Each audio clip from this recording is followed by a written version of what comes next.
Bonjour, c'est Ibarhammer. On se retrouve dans ce format faux live. J'ai toujours pas de réseau, mais ça, c'est normal. Il va falloir que je m'y attelle. Donc, alors, le premier sujet, ça va être j'ai fait du vieux avec du neuf. Le deuxième sujet, ça va être un logiciel pour m'aider à ranger mon sac photo. Le troisième sujet, c'est j'ai fait des petites améliorations sur mon ZV1. Et le quatrième sujet, c'est un petit coup de gueule encore, parce que ça fait du bien de vider son sac sur Instagram.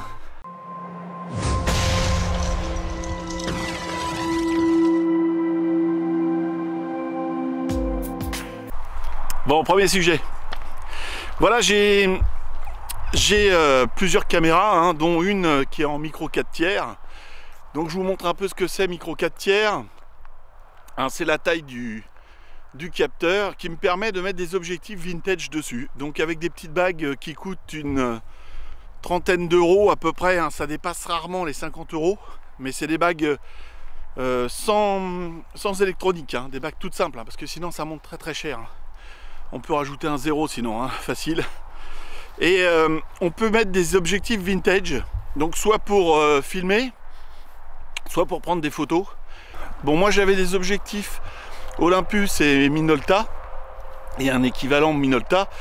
J'avais 2,50 mm et un 200, voilà, mm, une espèce de zoom avec une bague macro. J'ai trouvé les petites bagues adaptatrices et j'ai branché ça sur mon GH5S, hein. C'est pas un appareil photo, hein, c'est plus une caméra, mais c'est parce que la taille correspondait, hein. C'était pour brancher sur mon ancien appareil photo que j'ai revendu, mais je m'en sers maintenant pour filmer, parce que je trouve que ça donne une espèce de grain et un côté vintage à l'image qu'on n'a pas avec les optiques, les nouveaux optiques qu'on a. Et c'est sympa parce que les gens se demandent comment on a fait, ça évite le post-traitement, ça donne une petite signature au film. Faut faire attention, hein, parce que ça peut avoir un côté un petit peu jauni. Donc si on veut faire un reportage ou quelque chose de moderne, on va dire, il vaut mieux éviter pour une entreprise. Par contre, si on veut faire une fiction ou un truc, voilà, un mariage, un truc vintage, ça peut être sympa. Donc j'ai fait de la photo avec, hein, je vous montre quelques photos. J'ai fait aussi quelques petits morceaux de film, il y a bien longtemps, hein, donc je vous remonte un petit peu ces morceaux-là. Ouais, c'était pour les setups là, de différents collègues, pour montrer les objets qu'ils emmenaient en détection. Vous voyez, l'image est un petit peu jaune, hein. Et donc ces objectifs ont plus de 30 ans, enfin moi je dirais même plus de 40.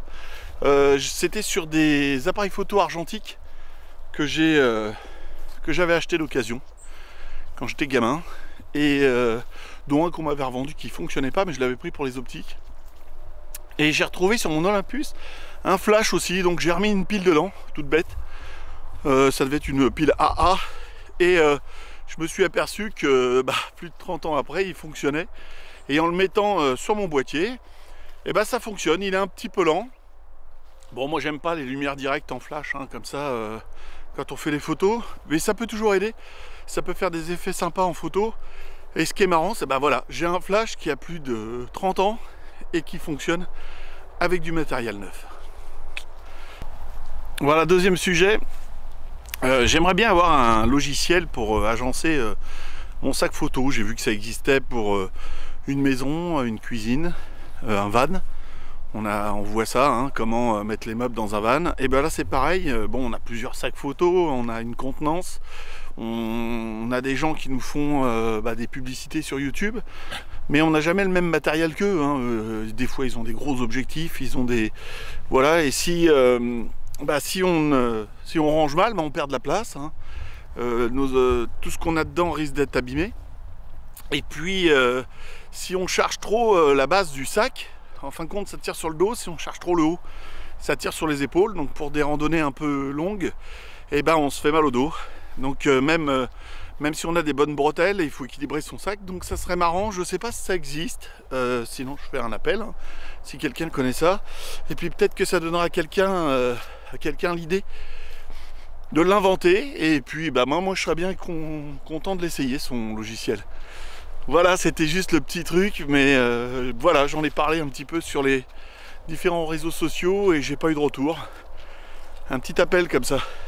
Troisième sujet, ça parle de cette caméra là qui est le ZV1 de chez Sony, qui est mimi comme tout, hein, qui fait tout toute seule, on s'embête pas du tout. Hein. Là je la mets, j'appuie sur l'écran, j'ai un suivi sur moi, l'autofocus se fait tout seul. L'autre fois j'ai eu des petits soucis de vent, donc ça transformait un petit peu ma voix parce que j'avais baissé le vent. Là je lui ai mis le micro Sennheiser où je vous avais montré une vidéo avec le test de ce micro. Et le vent se lève là, j'arrive en haut du plateau, je vais voir s'il y a une amélioration ou pas. J'ai mis son petit Dead Cat là, le petit bonnet à plumes dessus, enfin poil, pas plume. Ça grimpe un peu, j'ai du mal.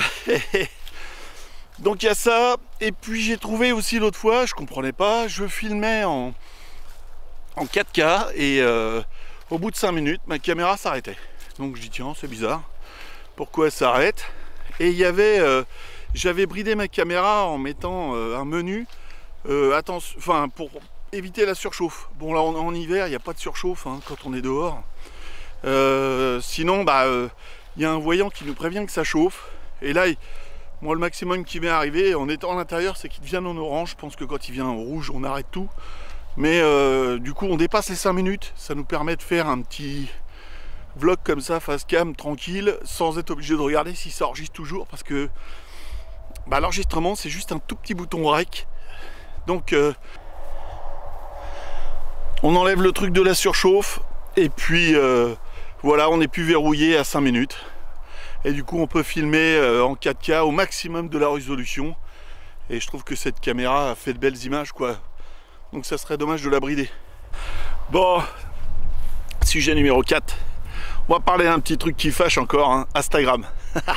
Non, ça c'est un super truc chaud. On peut mettre des photos. Le truc que j'aime bien, bon les réels, j'en fais pas trop. Hein, j'ai fait 2-3 trucs avec les statues sous-marines, les choses comme ça. Moi j'aime bien les photos. Parce que bon, sinon on les montre qu'aux gens qui est autour de nous. Là ça permet de les montrer à des gens qui sont un peu plus loin. Hein, qu'on pourrait pas toucher. Et puis...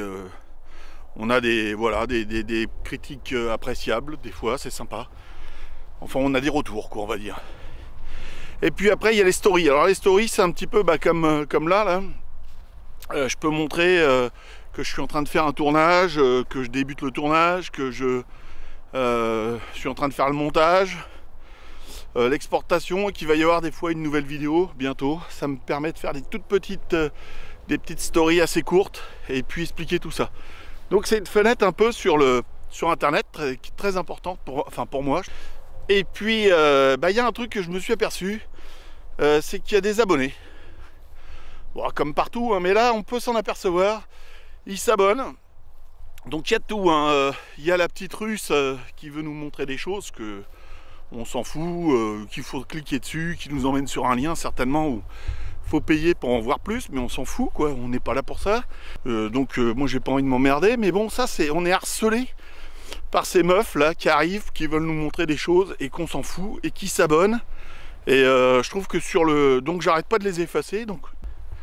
Et puis après il y a le mec qui se croit plus intelligent que tout le monde. Hein. J'en ai eu un il y a dernièrement. Le mec s'abonne.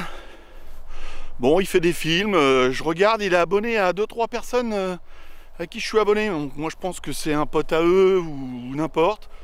Donc je me dis tiens, il fait 2-3 photos qui sont sympas, je vois qu'il fait du film, je dis tiens, son contenu pourrait m'intéresser. Donc je m'abonne à lui. On va voir ce qu'il fait.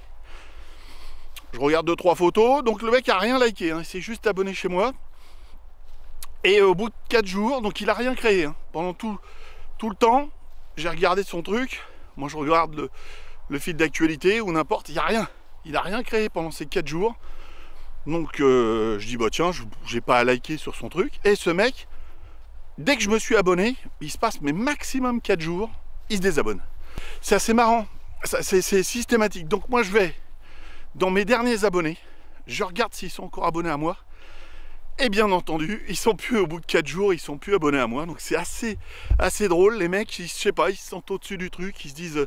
alors ça a l'air de marcher, hein. Je pense qu'il y a des gens qui les oublient, qui savent plus qu'ils se sont abonnés à eux. Ils en ont tellement qu'ils n'ont pas le temps de regarder.